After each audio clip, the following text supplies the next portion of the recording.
Hello, hello, hello, my watercolor friends. Welcome back. I've been doing my homework again, watching tutorials, painting along, so that I can save you the frustration that I had when I first started watercolor painting. So I have again today found something that is actually beginner friendly. This week's video comes from MJ, and you know she's one of my favorites, especially florals, but this one she called super easy watercolor raindrop on a leaf, and this is my interpretation from her video. So overall, I did like her video. I've always wanted to try one of these, but they always look too difficult for me to do. So she called it super easy. So I thought, why not? Let's try it. So what you're seeing here is actually my second attempt, and here, we'll turn this around this way so they're facing the same way.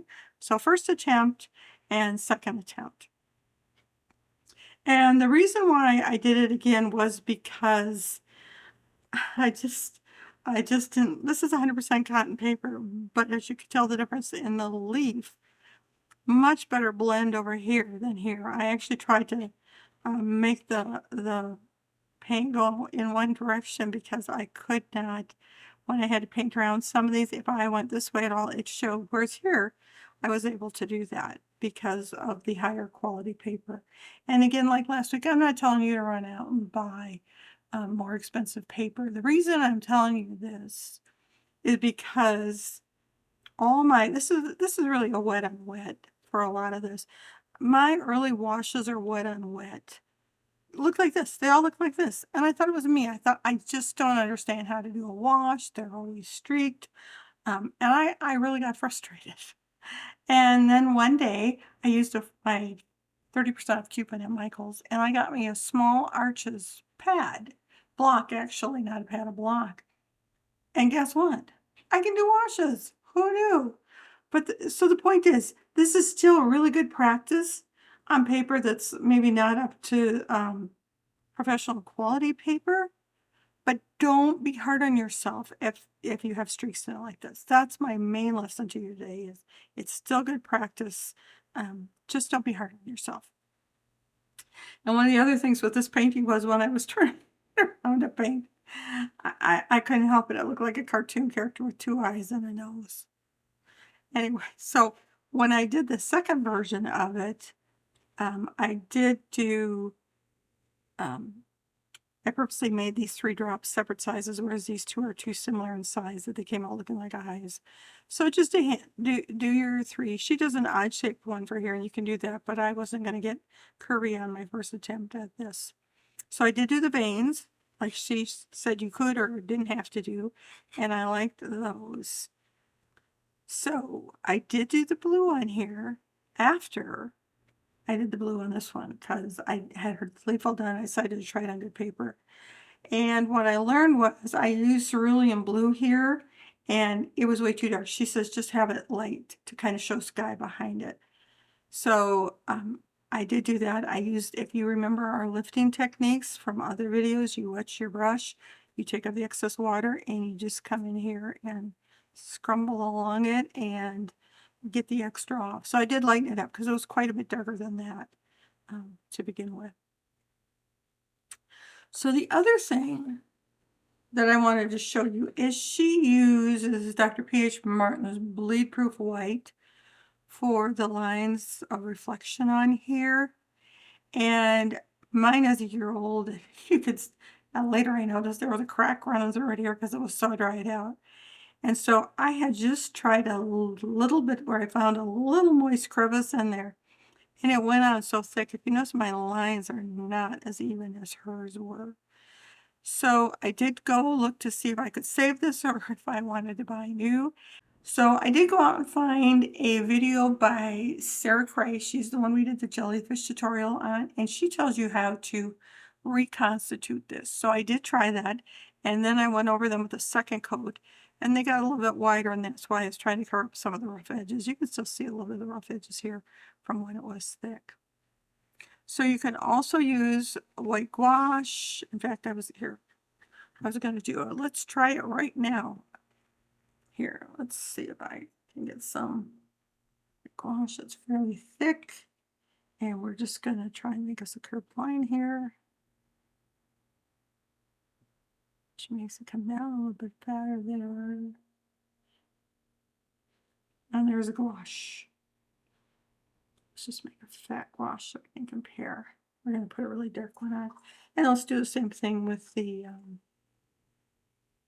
bleed proof white. So I have to pull it over so I can see where it is.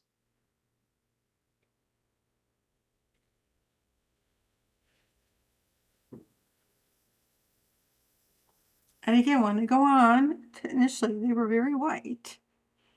But as they dry, they lose a little bit of their luster. So we'll keep talking for a bit. In the video, she does say you can use masking fluid if you have it. I didn't want to do that because on some of the finer pieces when I've tried masking fluid, it just, for small lines like this, it just, you can't get that exact without wasting a good brush, and I don't want to do that. So as you can see on the skinny line for the white gouache here, it is fading a little bit. And I did put I mentioned I put 2 coats of the bleed proof white on there. Although this one is doing pretty good right now, but it is thinned out a little bit. And so as these two dry, they might lose a little of their luster too. So you probably will need 2 coats of the white on there.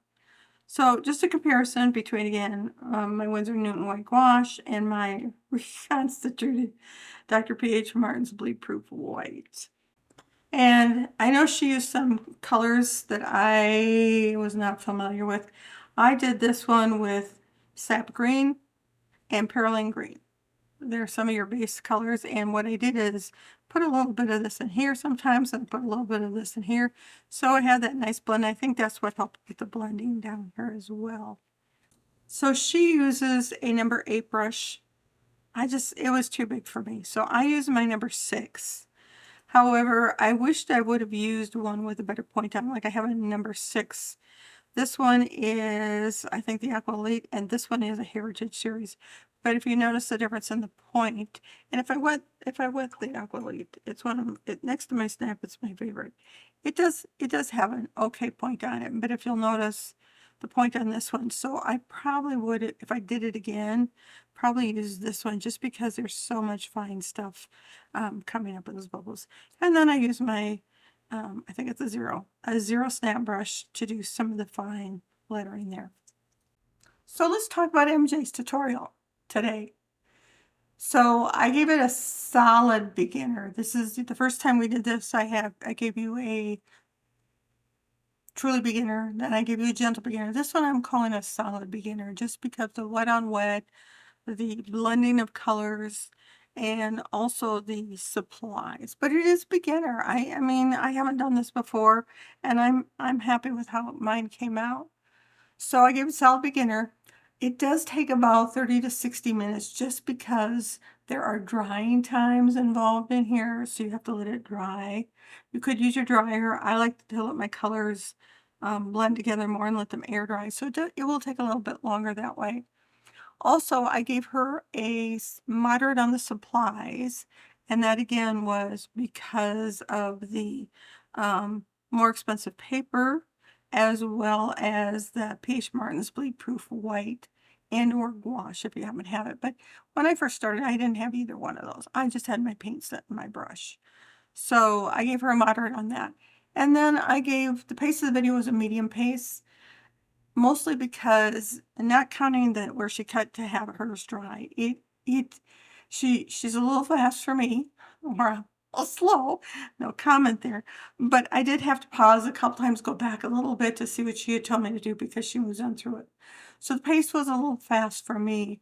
But again, I'm a beginner like you, so I'm just telling you like it is. Then in our senior friendly category, she does give clear instructions. She's always very good about her instructions. And she's easy to follow, even though if it went at a faster pace than I would have liked. However, I didn't give her a check mark for the detail because there is fine detail, especially if you do the veins in the leaves, and as well as doing the water droplets themselves. And then she did draw the water droplets. Now that's the only drawing on there, but because there was drawing, I did uncheck that one as well. So overall, I liked the video. I had fun with the video. I showed it to the in-house art critics and they both said, yeah, that looks like real water droplets on a leaf. So I was happy with that. So the link to MJ's video is right below where it says click here for links. So you can watch it and do it yourself, as well as any of the supplies I used in today's episode. So if you found this episode helpful, please give it a thumbs up. And if you want to have more videos that are already pre-tested for beginners, go ahead and hit that subscribe button. So as always, let's close with the Irish blessing. May the Lord bless you and keep you. May your heart be light. May your colors be bright. And may you find peace and joy in the beauty that you create. Until next time, bye.